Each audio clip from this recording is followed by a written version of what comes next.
Bonjour les physiciens! Alors lors de cette activité, on va chercher à mesurer une intensité de courant en différents points difficiles à mesurer. J'allume mes deux circuits, le circuit en série et le circuit avec dérivation.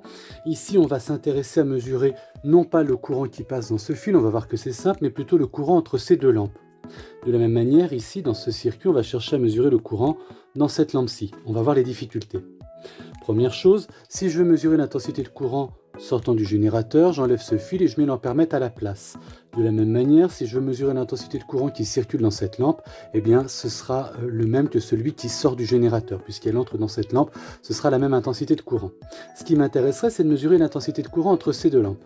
Pour ça, il faudrait que je mesure avec mon ampèremètre, ici, l'intensité de courant à l'entrée de cette lampe.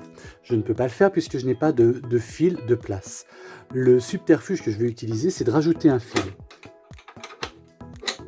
Je place l'ampoule ici, j'ajoute mon fil et ici je peux mesurer l'intensité de courant qui circule dans cette ampoule qui arrive. Pour cela, il me suffit de préparer mon ampèremètre.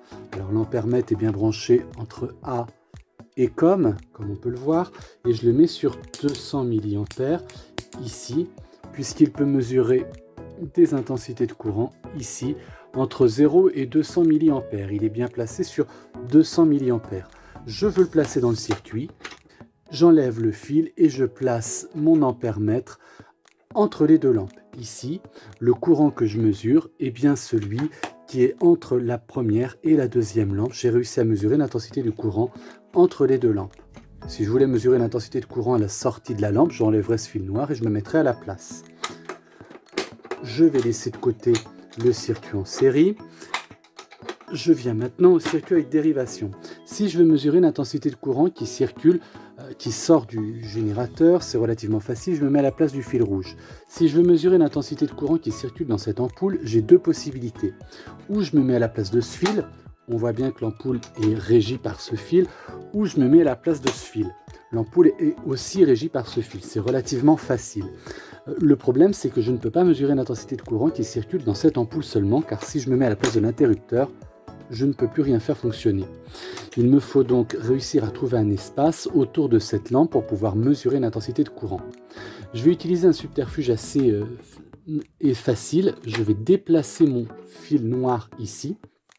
Et maintenant, il s'avère que ce fil commande toujours cette ampoule-ci, mais l'autre fil commande l'autre ampoule. Du coup, je peux, en me plaçant ici, à la place de ce fil, mesurer l'intensité de courant dans un circuit avec dérivation, particulièrement dans cette lampe. Je prends mon ampèremètre, j'y place toujours du côté noir la borne COM, du côté le plus près de la borne plus la borne A, MA ici, et je suis toujours sur 200 mA. Je peux ici mesurer l'intensité du courant qui circule dans cette ampoule-ci. Voilà comment réussir à mesurer les intensités de courant. Il faut parfois placer des fils aux bons endroits pour pouvoir réussir à mesurer la bonne intensité de courant.